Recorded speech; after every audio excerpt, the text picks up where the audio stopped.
తెలుస్తాయి. సో దాని ప్రకారం అంటారు ఇప్పుడు ఇట్లా చేయకూడదు అంటారు. ఓకే కృష్ణకిషోర్ గారు కంటిన్యూ ప్లీజ్. అనేది అలాంటి సిచ్యువేషన్స్ లేవు కదా. ఇది సంక్షేమం అండి. ఈ సంక్షేమంలో కలెక్టర్ దగ్గర నుంచి ఎవరైనా కానీ ఇందులో పాల్గొనవచ్చు, పాలు పంచుకోవాలి కూడా. సంక్షేమానికి సంబంధించి అక్కడ ఆంక్షలు ఉండవు, మేము ఇదే చేస్తాం ఇదే చేయమని చెప్పి అక్కడ ఆ జాబ్ చాట్ ఇది అట్లా ఉండదండి. సంక్షేమానికి సంబంధించి ఇప్పుడు గ్రామ సచివాలయం కూడా గ్రామంలోనే ఉంది కదా, వాళ్ళందరూ దాదాపుగా ప్రతి డిపార్ట్మెంట్ కి ఒక సెక్రటరీ ఉన్నారు కదా, వాళ్ళు ఐఏఎస్ ఆఫీసర్లు కూడా పెద్ద యూపీఎస్సీ ఎగ్జామ్ రాసే వస్తారు. సచివాలయ సిబ్బంది కంటే ఎంటెక్ బీటెక్ చదివిన చాలా మంది ఉంటారు, అది పెద్ద విషయం కాదు, దాని గురించి పోవట్లేదు. ఎవరైనా పంచి తీరాలి, గవర్నమెంట్ చెప్పినప్పుడు పంచాలి. ఇప్పుడు వాలంటీర్ వ్యవస్థ ఓకే తీసుకొచ్చారు, 7,800 కోట్లు 5 ఏళ్లలో జీతాలు ఇచ్చారు. దాని వల్ల జనాలకు కానీ ప్రభుత్వానికి కానీ వనగూరిన లబ్ధి ఏంటి? మళ్ళీ దానికి సంబంధించి రకరకాల సందర్భాల్లో రకరకాల ఈ పొలిటికల్ వ్యక్తులందరూ కూడా వీళ్ళు మా వాళ్ళకే ఇచ్చుకున్నాం, మేము ఒక ఎంప్లాయ్మెంట్ క్రియేట్ చేసామని మళ్ళీ అది చెప్తున్నారు. దాని తర్వాత ఇప్పుడు మీరు చెప్పినట్టు ఆశ గారు, వాళ్ళు ఒక సూపర్ న్యాచురల్ పవర్స్ గా తయారైపోయి అక్కడ ఒక స్థానిక ఒక వార్డు మెంబర్ కి పని ఉండదు, ఎంపీటీసీకి పని ఉండదు, జెడ్పీటీసీకి పని ఉండదు, ఎమ్మెల్యేకి పని ఉండదు, అందరినీ డమ్మీలు చేసి ఈ రోజు అధికారం కోల్పోవడానికి కూడా కారణం ప్రధాన భూమిక వాళ్ళే పోషించినట్టు అనిపిస్తుంది బయట నుంచి చూసే మా వాళ్ళందరూ కూడా.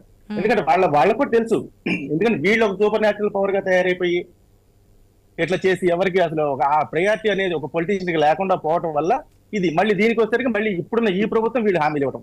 ఒక స్టాండ్ తీసుకున్నప్పుడు ఒక స్టాండ్ మీద ఉండాలండి. వాలంటీర్ వ్యవస్థ మీద విమర్శించినప్పుడు విమర్శించి అట్లా వదిలేయాలి. అట్లా కాకుండా మళ్ళీ మేము వస్తాం, మేము వచ్చి వీళ్ళకి 10,000 ఇస్తాము, ఎందుకు ఇది అంతా? అసలు ఆ వ్యవస్థ వల్ల పని లేదు, ఉపయోగం లేదు. 5 ఏళ్లలో 7,800 కోట్ల రూపాయల ప్రజాధనం వృధా కావడం తప్ప ఉపయోగం ఏమీ లేదు అనే విషయం దానికి ఒక నిర్ణయానికి వచ్చినప్పుడు మళ్ళీ వీళ్ళు చెప్పడం ఎందుకు? అప్పుడు పెట్టిన అమరావతి సిఆర్టీ యాక్టే లేకుండా పోయింది కదా, అలాంటి ఒక వాలంటీర్ వ్యవస్థ లేకుండా పోతుంది, ఏమవుతుంది? ఇక దీనివల్ల నీకు దాదాపుగా సంవత్సరానికి నెలకు 132 కోట్లు, సంవత్సరానికి 1,584 కోట్లు మీకు ఆదా అవుతుంది కదా. దేనికి? ఇంతమంది సిబ్బంది లేరా? ఇంతమంది పెన్షన్ చాలా సార్లు లాస్ట్ టైం పోయిన నెలలో పెన్షన్ ఇచ్చేటప్పుడు కూడా అందరికి ఇచ్చారు. గత 5 ఏళ్లకు ముందు ఈ పెన్షన్లు ఎప్పుడు పంచలేరా ఎవరు? సాఫీగానే సాగిపోయింది కదా.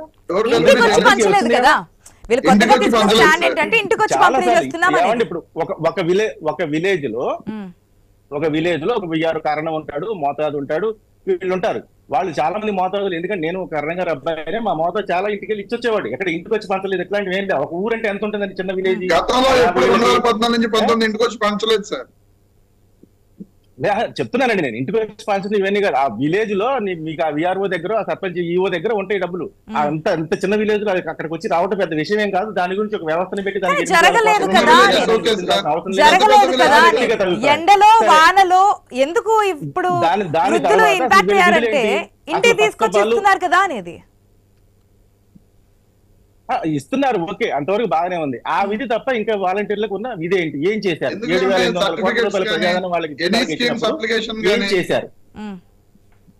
ఏది?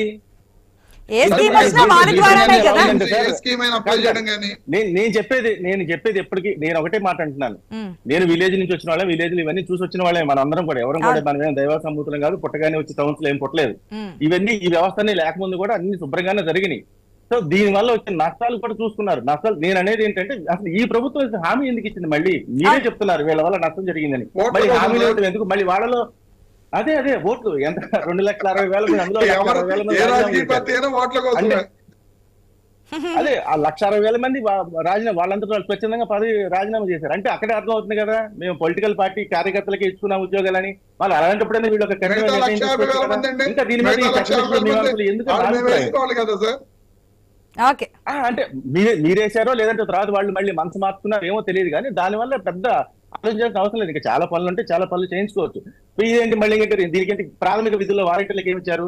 రేషన్ సరుకులు ఇవ్వడం. రేషన్ సరుకులు ఇవ్వడానికి మళ్ళీ ఏం తీసుకొచ్చారు? మళ్ళీ ఒక కొత్త వ్యవస్థను తీసుకొచ్చారు, ఇంటింటికి రేషన్ అని చెప్పని. మళ్ళీ వ్యాన్లు, దీనికి ఎక్కడికక్కడ తమ సొంత పార్టీ వారికి కార్యకర్తలకి ఏ విధంగా మేలు చేయాలి, లబ్ధి చేకూర్చి పెట్టాలి అనే ఉద్దేశం తప్ప దీనిలో అసలు ప్రజా సంక్షేమం ఎక్కడుందండి? మళ్ళీ దీని గురించి మిగతా పార్టీలన్నీ కలిసి కూర్చొని చర్చించుకోవటం ఒకటి. ఇది బాగలేదు అన్నప్పుడు బాగలేదు తీసేస్తే అయిపోతుంది కదా. అమరావతిని తీసేసిన చరిత్ర మంది మన రాష్ట్రాన్ని.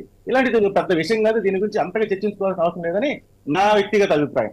ఓకే, కానీ మీరు అన్నట్టుగా, రమేష్ గారు అన్నట్టుగా ఏ రాజకీయ పార్టీలైనా ఓట్ల కోసమే రాజకీయాలు చేస్తారని, మరి ఏ విధంగా ఉంటుంది ఇదే? ఈ 1,60,000 మంది ఓట్ల గురించి అయితే ఇంతేమో జరగదు. అంటే వీళ్ళని ఇన్ఫ్లుయెన్స్ చేశారేమో ఆల్రెడీ ఆ జనాలను, 50 ఏళ్లలో ఉన్న వాళ్ళని అన్న ఉద్దేశంతో, ఆ భయంతో వీళ్ళు ఏమైనా ఇస్తే ఇచ్చుండొచ్చు. కానీ హామీ ఈ 1,60,000 ఓట్లతో కుటుంబాల దగ్గర ఉన్నారుగా, సో దానికోసం. ఏదైనా కావచ్చు, మరి దానివల్ల ఎటువంటి ఇంప్లిమెంట్ నిర్ణయం చేసేవాళ్ళు తీసుకుంటారో ఉన్నారు ఆ కానీ, వాలంటరీ జనాలు వ్యవస్థ మాత్రం గురించి దానికంటే అనేక ఎక్కువ ఆరోపణలు ఇంప్లిమెంట్ చేస్తున్నారు చేయాలంటే కాబట్టి వచ్చింది కదా. మరొకటి ఓట్ ఆన్ అకౌంట్ బడ్జెట్, దీని గురించి మాజీ